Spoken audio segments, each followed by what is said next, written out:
राम, माता सीता और लक्ष्मण जी वनवास को गए तो लक्ष्मण जी अपनी पत्नी उर्मिला को वनवास में क्यों नहीं ले गए?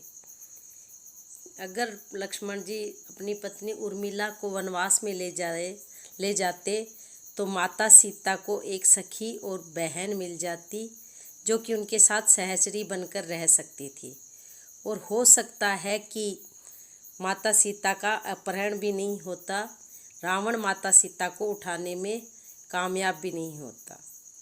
आइए चलिए जाने कि क्यों लक्ष्मण जी अपनी पत्नी उर्मिला को वनवास नहीं ले गए, इसके पीछे क्या रहस्य है।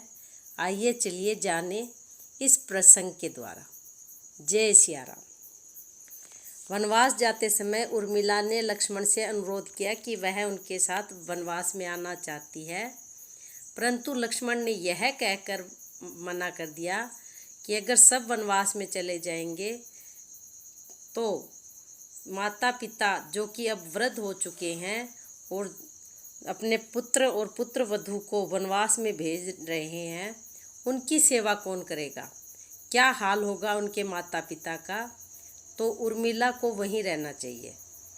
लक्ष्मण जी ने कहा कि मेरे जीवन का उद्देश्य तो प्रभु श्री राम यानी मेरे बड़े भाई को समर्पित है, उनकी सेवा ही मेरा धर्म है और यही मेरा दायित्व भी है।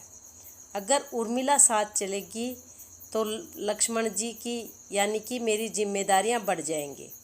श्री राम की सेवा में मैं अपना पूर्ण ध्यान नहीं लगा पाऊंगा।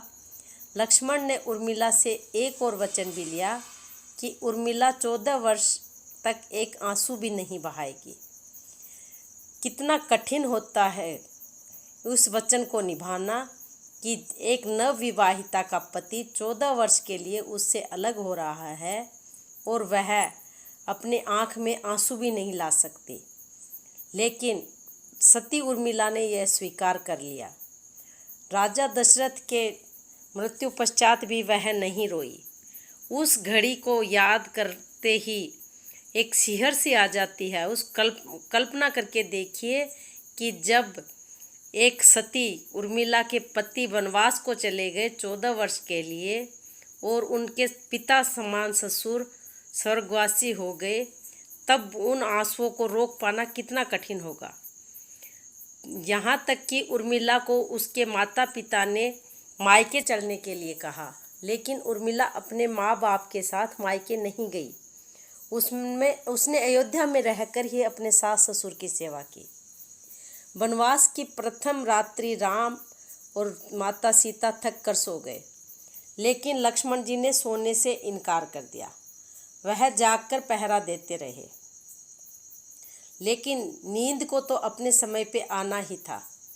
जब लक्ष्मण जी को नींद आने लगी तो उन्हें इस बात पर अत्यधिक क्रोध आया और उन्होंने निद्रा को खत्म करने के लिए अपने धनुष पर बाण चढ़ा लिया।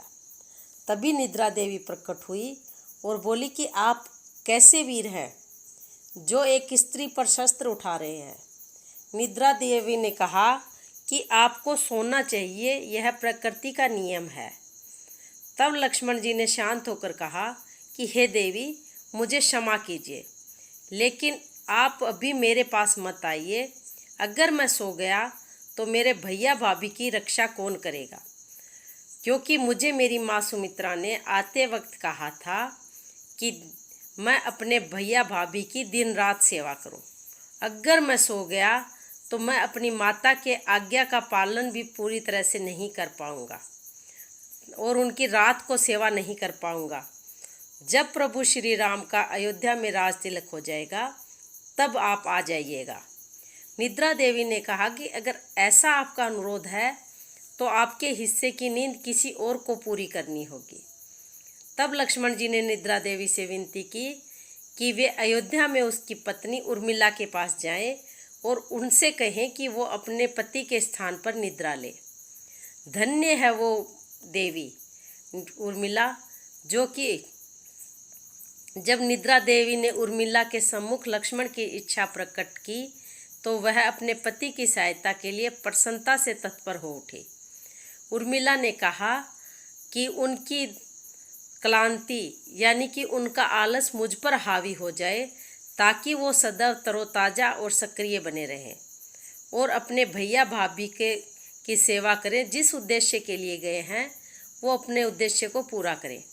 और इस प्रकार यह तय हुआ कि आने वाले 14 वर्ष उर्मिला सारा दिन और सारी रात सोएगी, जबकि लक्ष्मण सोए बिना ही सदा राम और अपनी भाभी सीता की सेवा में तत्पर रहेंगे। देवी सीता के एक वरदान से उर्मिला एक बार में 3 काम एक साथ कर सकती थी, इसलिए वह अपने सास ससुर की सेवा करते हुए अपनी नींद भी पूरी कर सकती थी और यह इस प्रकार संभव हो गया। अब आप सोचिए कि एक नवविवाहिता जिसका पति उसको छोड़ के 14 वर्ष के लिए वनवास चला गया हो, और वह ना तो, अगर हम नींद में होते हैं तो मृत समान ही होते हैं, क्योंकि निद्रा में हमें ना तो किसी चीज़ का आभास होता है। तो अगर मान के चले तो यही है कि जिंदा उर्मिला एक मृत के समान ही थी। धन्य है वो देवी जो अपने पति की सहायता के लिए दूर बैठकर भी उसकी सहायता कर रही थी, क्योंकि जब उर्मिला की निद्रा यहाँ एक प्रतीक दर्शाई गई है, एक आप यूँ कह सकते हैं कि एक बहुत ही दृढ़ निश्चय वाली या बहुत ही बहादुर नारी की एक प्रतीकात्मक है उर्मिला, क्योंकि निद्रा की स्थिति शव की स्थिति से अलग नहीं होती। बस अंतर इतना होता है कि हम सोने के बाद जाग जाते हैं और शारीरिक क्रियाएं चालू हो जाती हैं, लेकिन बाह्य स्थिति का हमें कोई बोध नहीं होता। उर्मिला की निद्रा का मायना यह है कि मनुष्य को संसार में रहकर निहित कर्म तो करना है, लेकिन किसी मायापाश में नहीं अटकना है। और यह धन्य थी वह देवी, क्योंकि उर्मिला को पता था कि उसका पति जिस उद्देश्य के लिए गया है उसमें उसके सोने से वह उद्देश्य पूरा नहीं होगा, क्योंकि रावण के पुत्र मेघनाथ का वध सिर्फ वही कर सकता था जो ना तो 14 वर्ष तक सोया हो, ना जिसने 14 वर्ष तक पर स्त्री का मुंह देखा हो, और ना ही जिसने 14 वर्ष तक भोजन किया हो। तो उर्मिला के सतीत्व के कारण ही लक्ष्मण इंद्रजित यानी कि रावण के पुत्र मेघनाथ का वध करने में सफल हुए। और इस बात को मेघनाथ की पत्नी सुलोचना ने अपने पति की मृत्यु के बाद लक्ष्मण को कहा भी था। उन्होंने लक्ष्मण को कहा था कि हे सुमित्रा नंदन, तुम भूलकर भी गर्व मत करना कि मेघनाथ का वध तुमने किया है, क्योंकि मेघनाथ को धराशाही करने की शक्ति विश्व में किसी के पास नहीं थी। यह तो 2 नारियों के पतिव्रता का भाग्य है, जिस कारण आपने मतलब रावण के पुत्र मेघनाथ का वध करने में आप सक्षम हो पाए या आप सफल हो पाए, क्योंकि मेरे पति ने मेरे ससुर का अन्न खाया था, इस वजह से वह आपके हाथों मारा गया और आपकी पत्नी का पतिव्रत था, जिस कारण कि आप मेघनाथ को मारने में कामयाब हो पाए। जय सिया राम।